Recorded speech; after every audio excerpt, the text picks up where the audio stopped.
My name is Liana. I am 25 years old. And for most of my life, I believed that if I worked hard enough, people would respect me. I grew up in a small apartment above my mother's tailoring shop. She used to say, "People may doubt your face, your age, your voice, but they cannot argue with excellence." So I chased excellence. When I received the job offer from Harper Co, I held the letter in my shaking hands and cried. It was more than a job. It was escape. It was dignity. It was proof. The first day I walked into that glass building, I felt small. Men in expensive suits, women in sharp heels, phones ringing constantly. And then there was him, Adrian Harper, 38, controlled, impossibly composed. He didn't smile much, but when he spoke, the room listened. "You must be Liana," he said, without looking up from his files. "Yes, sir. Call me Adrian." That surprised me. Most bosses enjoy distance. He valued efficiency. And from the beginning, he treated me like a professional, not like decoration. The whispers began on day 3. She won't last a month. Too soft. Too young. I worked harder. I arrived early. Left late. Memorized client details. Corrected reports before they were requested. Adrian noticed. "Good," he would say simply. That one word felt like victory. 3 months passed. Something shifted. He began trusting me with confidential matters. Financial drafts. Sensitive emails. Private meetings. One evening, after a long client presentation, he said, "You think 3 steps ahead. Most people don't." It was the first compliment he ever gave me. And it changed everything. Not because I admired him, but because I felt seen. But offices are strange places. When a woman succeeds quietly, people look for loud reasons. The rumors began softly. They stay late together. He only trusts her. She's ambitious, too ambitious. One afternoon in the break room, a senior manager leaned toward me. "You know his wife is rarely seen, right?" I blinked. "I'm not sure what you mean." She smirked. "Be careful. Powerful men don't change, they upgrade." I felt insulted. I was not anyone's upgrade. I was an employee. Then came the day everything cracked. A black car stopped outside the building. A woman stepped out. Tall, elegant, ice in her eyes. She walked through reception like she owned the place. Because she did. Mrs. Harper. She didn't scream. She didn't shout. She walked straight into Adrian's office and closed the door. The entire office went silent. 5 minutes later, my name echoed through the hallway.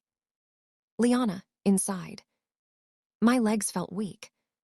When I entered, she was standing near the window. Adrian stood behind his desk. Tension filled the air. "So," she said slowly, looking at me, "you're the new favorite." My heart pounded. "I am his secretary, ma'am." She laughed. "Of course you are." Adrian's voice was calm. "This is inappropriate." She turned to him sharply. "Inappropriate? You bring a young woman into your world, give her access to everything, and expect me to believe it's professional." I wanted to disappear, but something inside me refused. "I earned my position," I said quietly. Her eyes softened slightly. Not with kindness, with curiosity. That evening, I couldn't sleep. For the first time, I questioned everything. Was I naive? Was he? Or were we both victims of assumption? The next morning, I found divorce papers on his desk. Signed. Dated weeks ago. He had already separated from her. The marriage had been broken long before I arrived. But rumors do not wait for truth. A week later, a board meeting was called. Unexpected. Serious. One of the directors accused Adrian of favoritism, of inappropriate behavior, of damaging the company's image. And suddenly, I was not just a secretary. I was evidence. My character discussed like an object.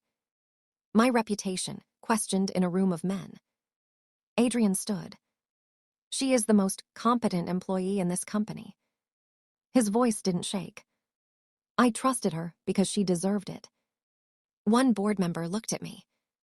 Are you involved with him? Silence. The room held its breath. I answered clearly. No. Because it was true. But truth doesn't erase damage. The next few weeks were cold. Emails excluded me. Meetings shifted. Some colleagues stopped speaking to me completely. I felt isolated. Small again. One night, while organizing files alone, Adrian spoke quietly. You can leave if this becomes too much. His voice held something new. Concern. I looked at him. Do you think I stayed because of you? He didn't answer. I stayed because I earned this seat, I continued. And I won't let gossip remove me. For the first time, he smiled. Not professionally. Genuinely. Months passed. The storm settled.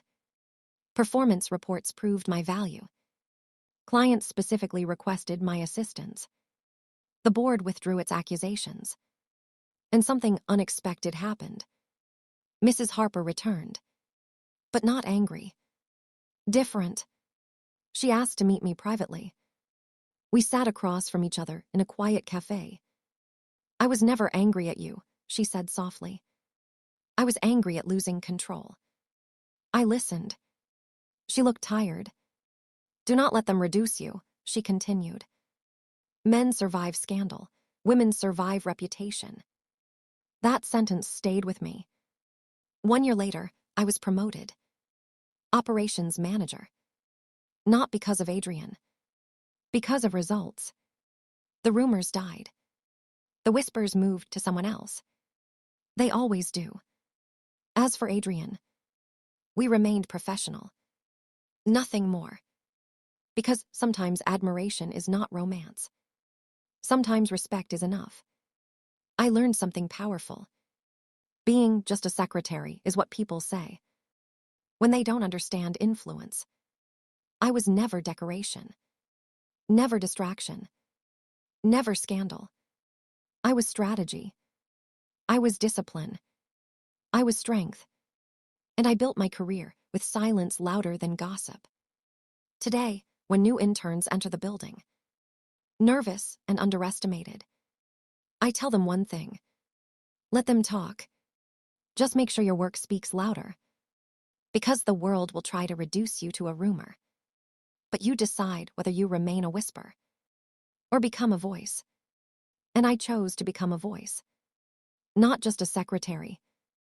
Never just. In the end, I did not win because of him.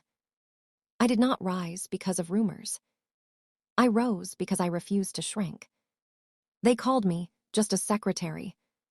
But titles never define strength. I was not someone's mistake. Not someone's distraction. Not someone's scandal. I was the woman who stayed, worked, endured, and proved them wrong without shouting. And the day I signed my promotion letter, I finally understood something simple. Sometimes the best revenge is quiet success. Not just a secretary, but a woman who built her own name.